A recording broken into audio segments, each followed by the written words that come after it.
Krete, visitor. You are about to embark on a journey of discovery through the rich and fascinating history of classical Greece. You'll become fully immersed in the painstakingly detailed world built for Assassin's Creed Odyssey, which you are free to explore at your own pace, without any danger or time pressure. For a directed experience, take one of the many guided tours curated by prominent historians and archaeologists. Along the way, exchange words with some of Greece's most famous historical persons. The classical Greece you are about to explore is at the peak of its glory. This period is synonymous with grand accomplishments of the physical and the mental. Architectural marvels which still stand today dot its landscape, while towering achievements in philosophy, political systems, and art still influence our modern society in profound ways. We hope you become engrossed in the dazzling riches of ancient Greece and welcome you to your visit.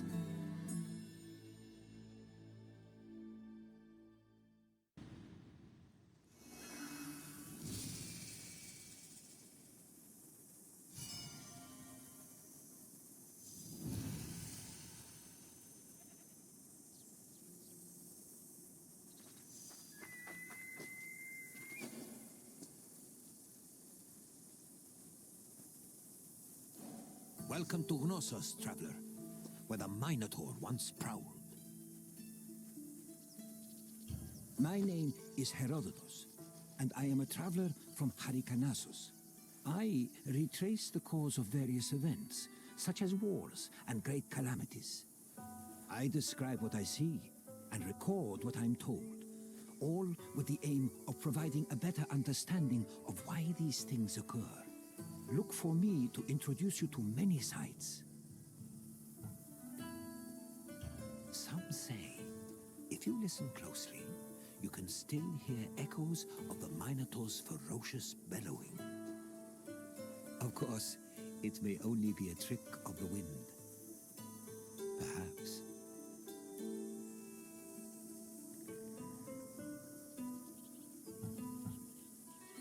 Knossos was the seat of the old Minoan civilization, where King Minos once supposedly ruled.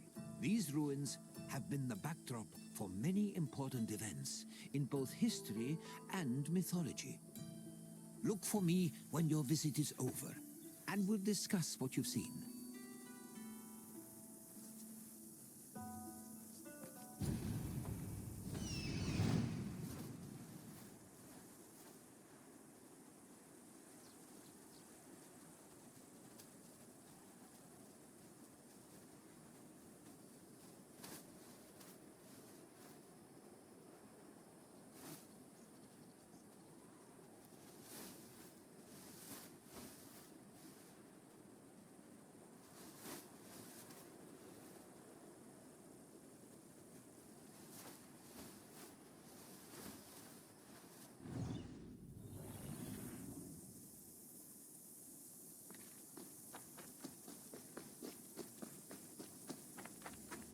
The island of Krete was first settled around 8000 BCE. Over time, significant towns and maritime trade began to develop. Palaces were built, destroyed, and then rebuilt, culminating in what archaeologists call the Neo-Palatial Period, which began around 1700 BCE. This period lasted for over 300 years, and is considered the golden age of Minoan civilization. The largest palace of this period was located in Knossos and featured maze-like complexes of workshops, temples, courts, throne rooms, and living areas, as well as paved roads and advanced plumbing and draining. Trade and external relations were important to the Minoans, and their networks extended across the eastern Mediterranean. As a result, the people of Krete and the lands they traded with often influenced each other and exchanged ideas, usually through peaceful interactions instead of military conflict.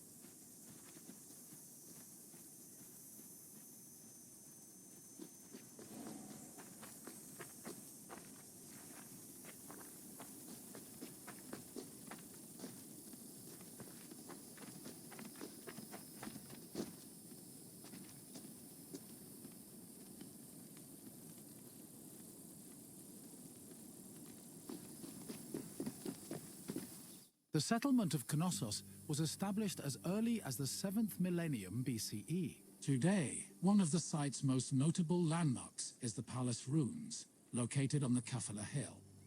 The ruins are split into two phases: the old palace, which has been poorly preserved, and the new palace. The new palace of Knossos had a surface area of approximately 13,000 square meters, making it the largest Minoan palace. Its focal point was a central court, which was probably used for ceremonial activities. The Minoan palace centers collapsed when Krete was overrun and conquered by a Mycenaean invasion from mainland Greece. However, the date of the final destruction of Knossos' palace is still unknown.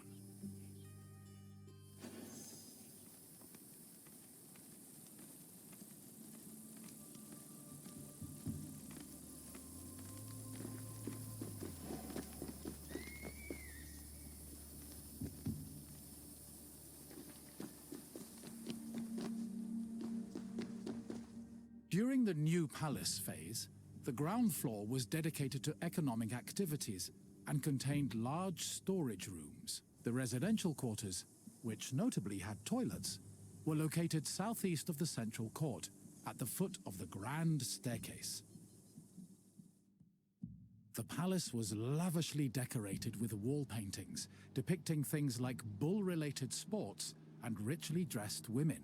Large stone horns of consecration, which were important Minoan religious symbols, hung prominently in the west court. Other notable parts of the palace include the theatrical area, which is believed to have served as a viewing space, the tripartite shrine, which was dedicated to the worship of an important Minoan deity historians refer to as the Mother Goddess, and the Piano Nobile, a grand space located on the palace's second floor.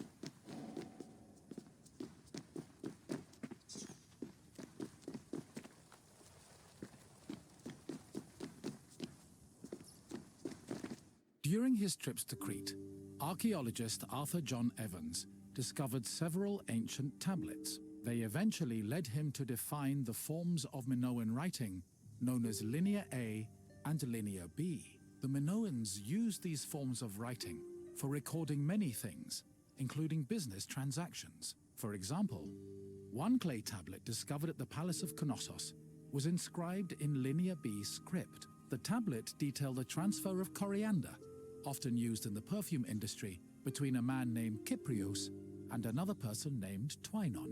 The deciphering of tablets such as these has given historians great insight into many aspects of Minoan culture and society.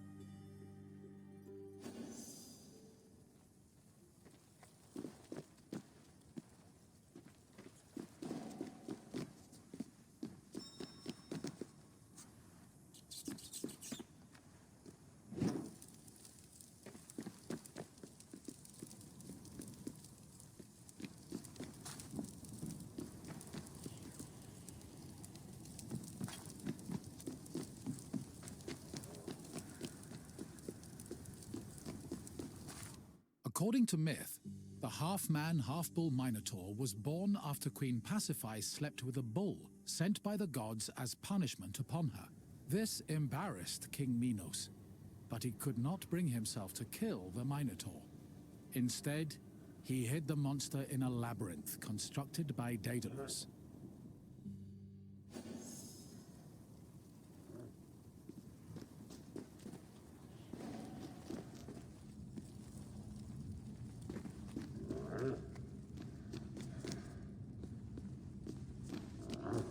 Daedalus was an important figure in Greek mythology, an ingenious inventor.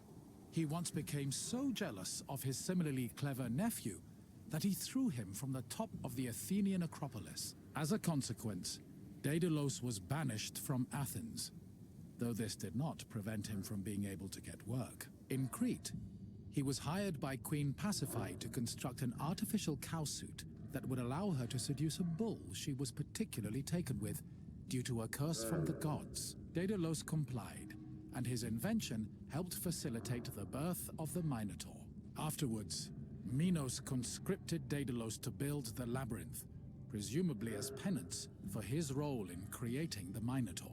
But perhaps the most well-known story about Daedalus involves his son, Icaros, who used wings built by his father and flew too close to the sun, thus plummeting into the sea.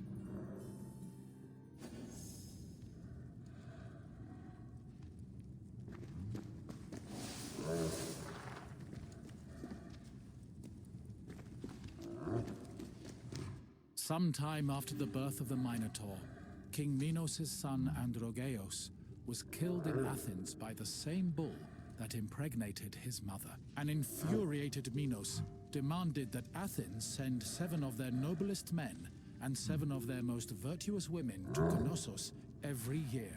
After being carried to Crete aboard a ship with black sails, the men and women would then be cast into the labyrinth to be eaten by the Minotaur.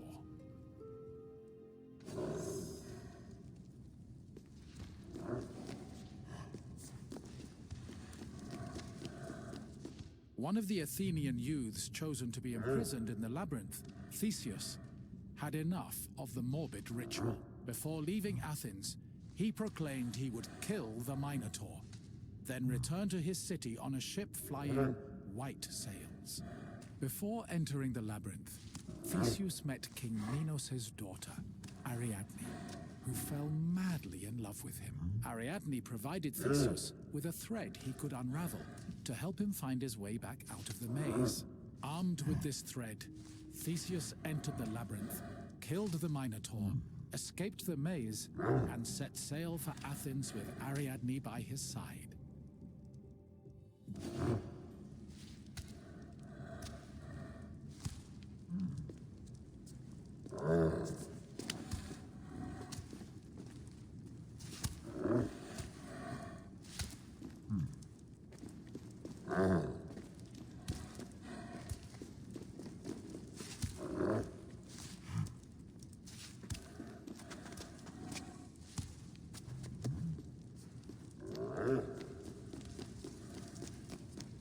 I see you found your way through the maze of ruins. The Minoans played a large part in shaping Greek myths, but also in introducing influences from other places and cultures. Now, what else would you like to do?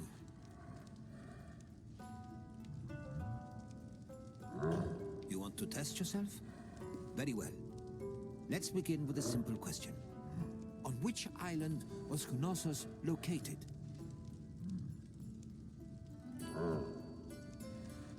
Yes, Knossos was located on the island of Krete. Time for another question. Which hero killed the Minotaur?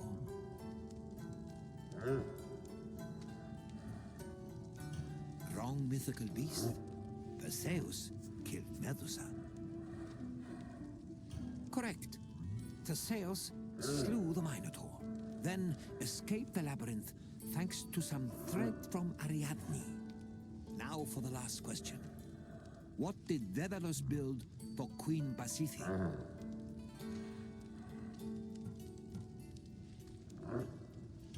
Yes, Daedalus made Pasiphae a cowsuit so she could seduce the bull she was cursed to love.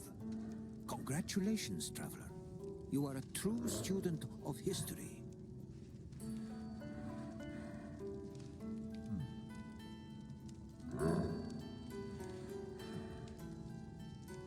Gladly. Follow me.